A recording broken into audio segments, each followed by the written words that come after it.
while since I've done the camera as well. I'm using my iPhone, so we'll see how that goes. Hopefully well. In today's video, the word of the day is hope. Hope. Because I think a lot of people need some hope right now.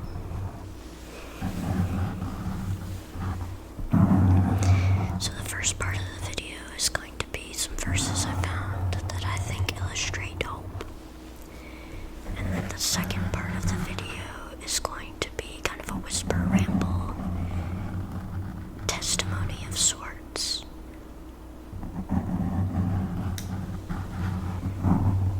That also conveys the message of hope. Because there is always hope. Always.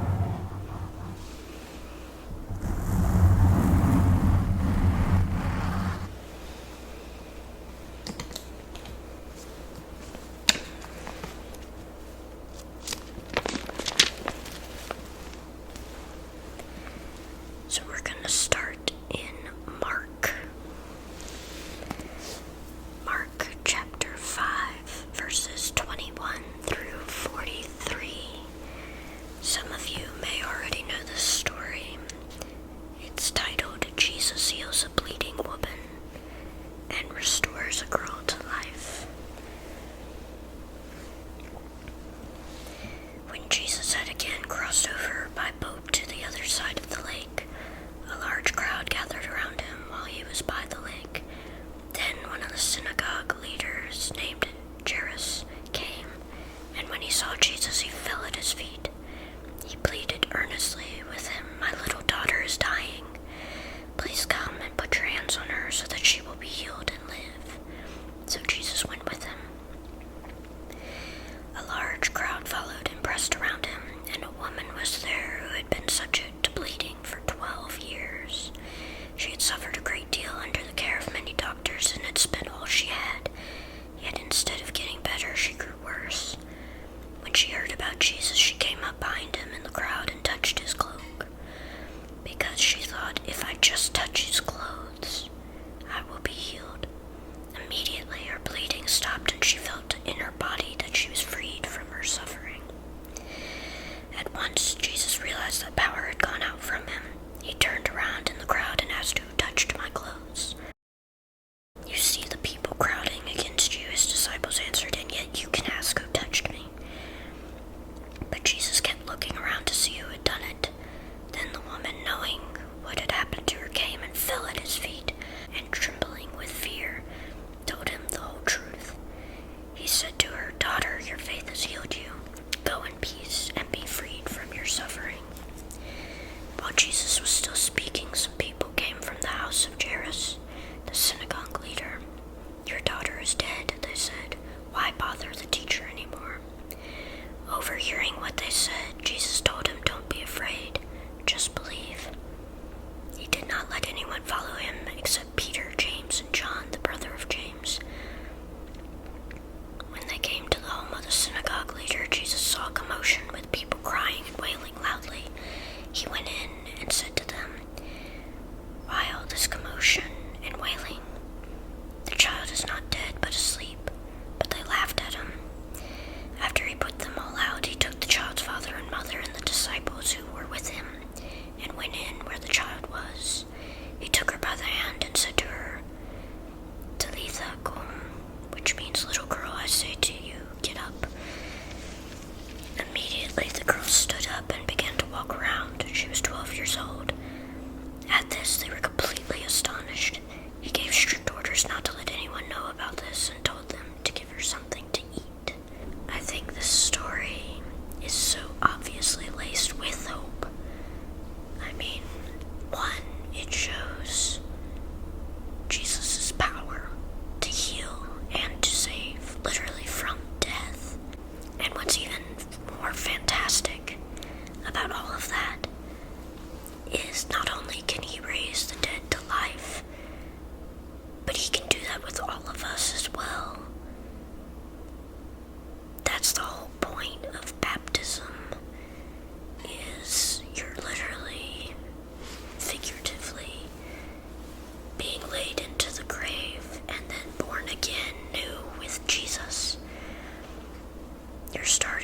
life as a Christian, which is so exciting and filled with hope.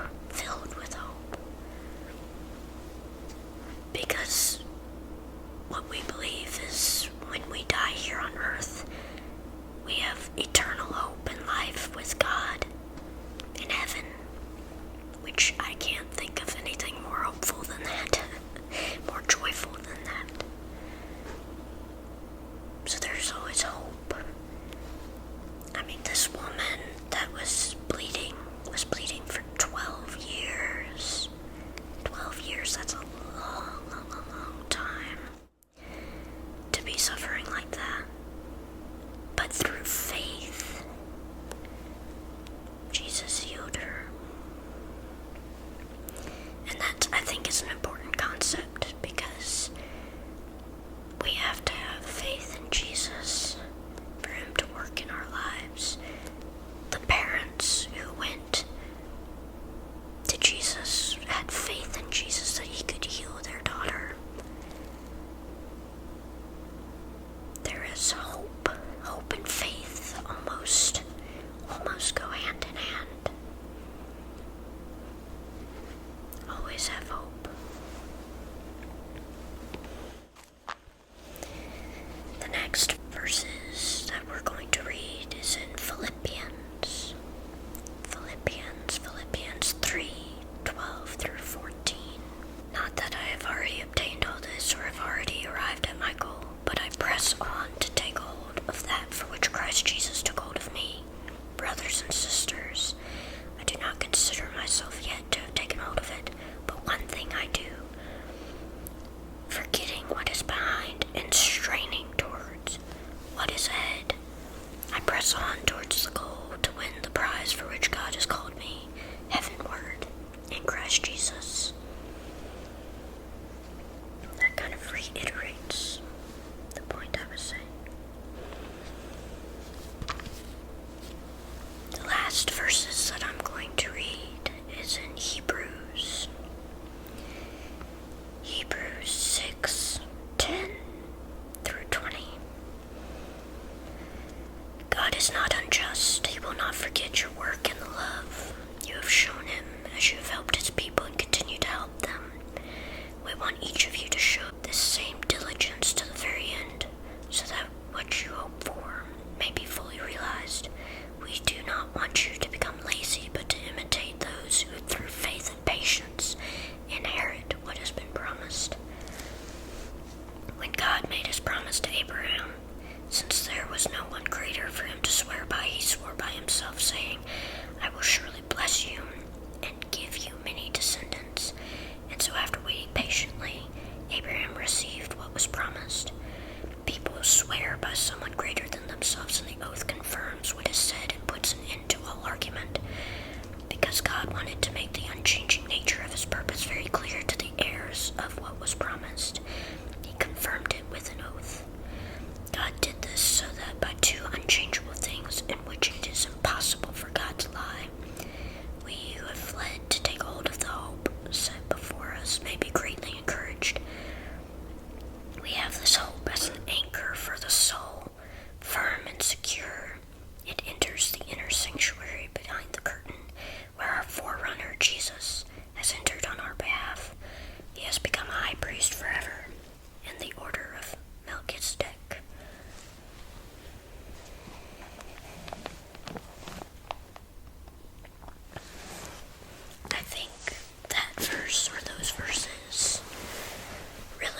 interested in genetics and genetic diseases and such. But when I first got out of college, I had a very, very, very hard time finding a job that was in my major, which is surprising because, you would think with biology you'd be able to find a bunch of things, but I couldn't. Not at least in the area that I was in.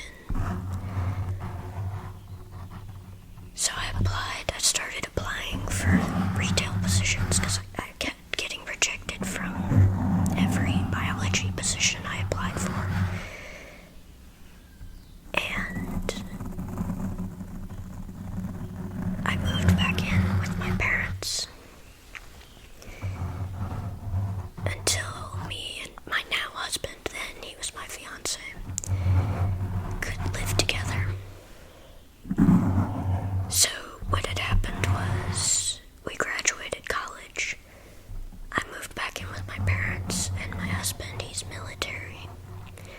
And so he had to go to training to learn how to do the job that he wanted to do in the military. It would be another year before we even had the chance to get married.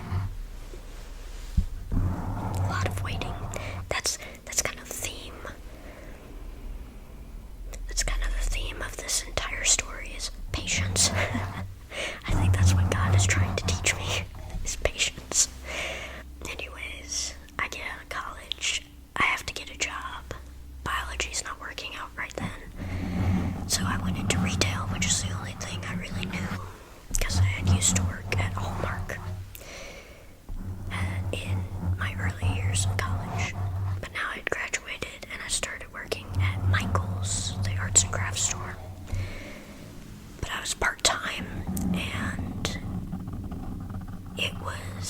I was an early morning shelf stalker.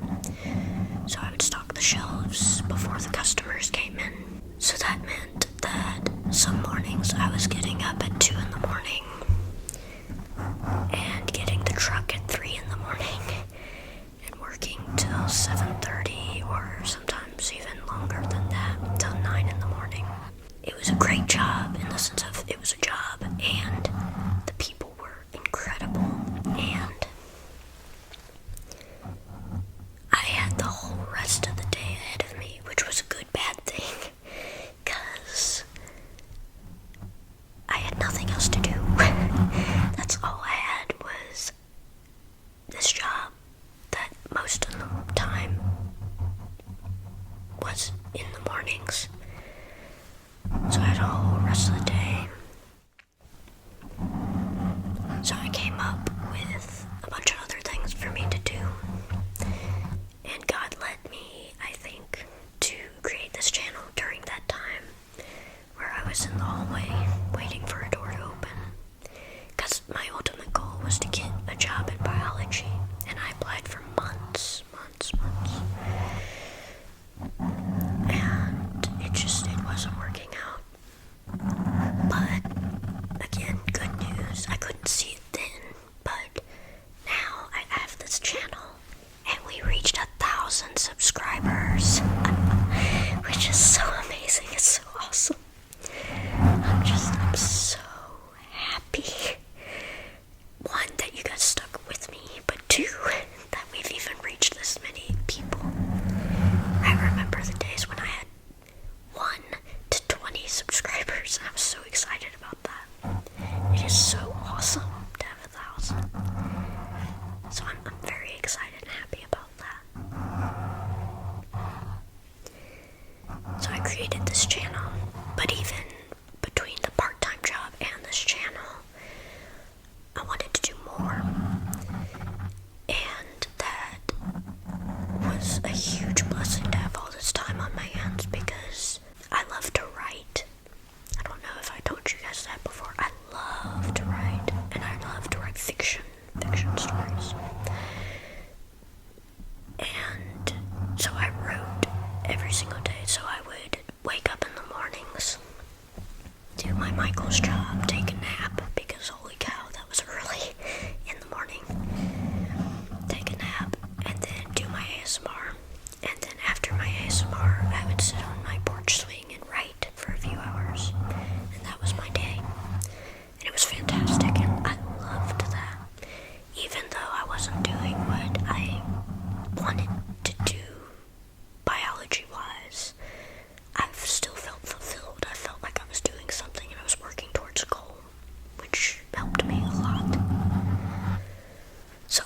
Michael's for 9 months or so, and then I finally got my big break.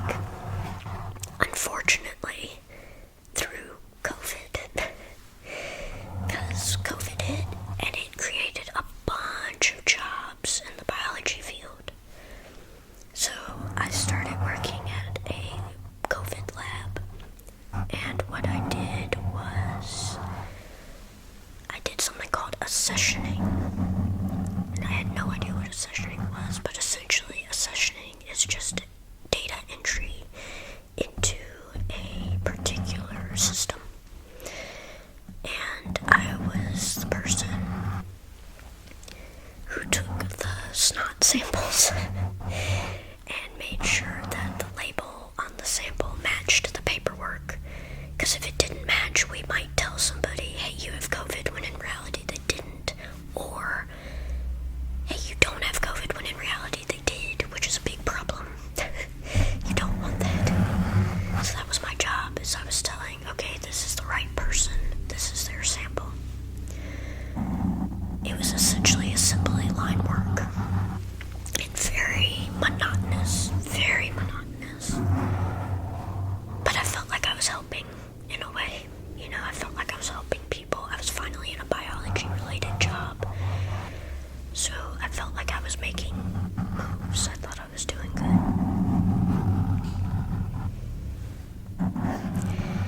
But then, so I'm working that job. I moved out of my parents' house, which was great. And I worked there for about 11 months. And blessing-wise, it was great because COVID started to decline. It was great. I'm so happy that COVID started to decline. The problem with COVID declining is all those jobs that were created by COVID were now being taken away. And my company had a contract with another company. The other company was sending us their samples. Well, COVID started declining, there's less people getting tested, and the other company decided to break the contract with us. Meaning, our company had a bunch of employees that they didn't need anymore. So they literally Thanos snapped us, and half of their company got unemployed. I got laid off. I got laid off with the other half of my company. And that's when I started taking a break from ASMR. Was around that time period when I got unemployed. Because I had a lot of stuff that I was trying to figure out. During that period of time, I was working at that lab. My husband and I got married, which was fantastic. Absolutely ecstatic about that. But we were still living apart because he was still at school. We lived apart. We were in a long-distance relationship for 2.5 years. 2.5 years. Which is a long time. It's hard. It's very difficult. But we got through it. We got through it. And thankfully, when I did get laid off, it just sped up everything. So my husband got word that, hey, we might be going to this place. I might get assigned to this place. And I was like, great. So I started looking for jobs in that place that he was going to be. And I got one. I got a job, which is amazing. That's my current job that I'm in now. But I had to move across a lot of states. And we were apart. So I literally had to move myself out to where we were going by myself. He wasn't there yet, so I found a house by myself. And I had to figure out everything. I had to unpack. I had to do all that because I was there a month ahead of my husband. So I did all of that. Thankfully with God's help, because I don't know if I would have been able to do it without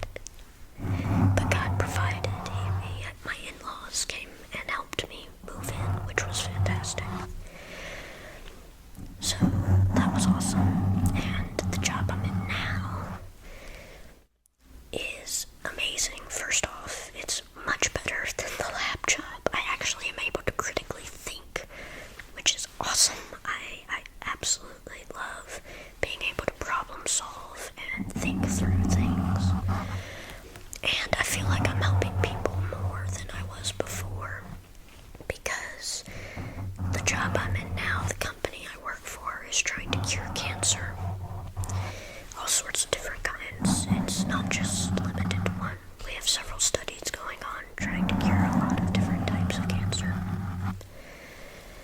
And so I'm extremely proud and extremely happy to be in a company that is genuinely trying to help people. I think that's awesome. And like I said, I love this job so much more. The thing is though, is this job is like very full-time. The other job, the lab job, was full-time as well. But it didn't require as much as me because I was doing the same thing every single day. This job, I'm doing different things every single day, and I'm working with a bunch of different things. So it requires more of me, which is a good thing in that regard. But it's also extremely taxing. So what I'm trying to say out of all of this is I'm gonna pull a Raffy Taffy, and I don't have a posting schedule. I'm just trying to post when I can, when I feel like I can. So I apologize that there's not gonna be a set, hey, you're gonna get videos, but I'm gonna try my best, and we'll see. We'll hopefully be able to post as much as I can. Anyway, back to the whole writing thing. I wrote every day, and I actually published my first ever book. And I'm super excited about that because that has been a childhood dream, literally, since I was like 8 years old. I've always wanted to publish a book because I've loved writing my entire life. And now I finally got to. And I'm so ecstatic about it. And I got a comment a while ago, because when I posted was a while ago, and it asked me the name of my book. And I'm going back and forth with telling you guys about it because, one, I'm super excited about it, and I want you guys to know about it. But at the same time, on this channel, I've worked so hard to keep myself anonymous, and I use my real name on the book. So if you bought the book, you would know my real name. So I go back and forth on that. And then the other thing is, I don't want you guys to feel like I'm pushing anything on you, because that's not what I'm trying to do at all. I'm just excited that I wrote a book. I'm not wanting to, self-advertise in a way.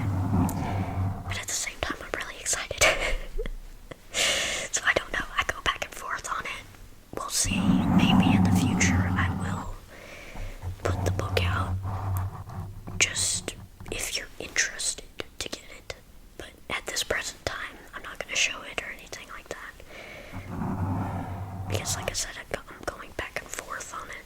Back and forth, back and forth, back and forth. So we'll see. We'll see what happens. Anyways, so that's what's been happening, is I've literally, in my break period from you guys, is I've been unemployed, moving across the country, trying to set up my new house, getting re-employed, publishing a book. I've been doing a lot of stuff on the side. So life has been happening, and that's why I've been kind of withdrawn from ASMR. That being said, I'm not leaving the channel. I'm still gonna post. It's just not gonna be regular, and it's not going to be set. It's gonna be whenever I can. So I apologize. But I am super excited for all that God has given me. I'm super excited about it. But the purpose of me telling you what I've been through is to show you that you won't always know. You won't always know what life has in hand. You don't know God's plan all the time. And sometimes it's not your plan. I did not want to be laid off. I did not intend on moving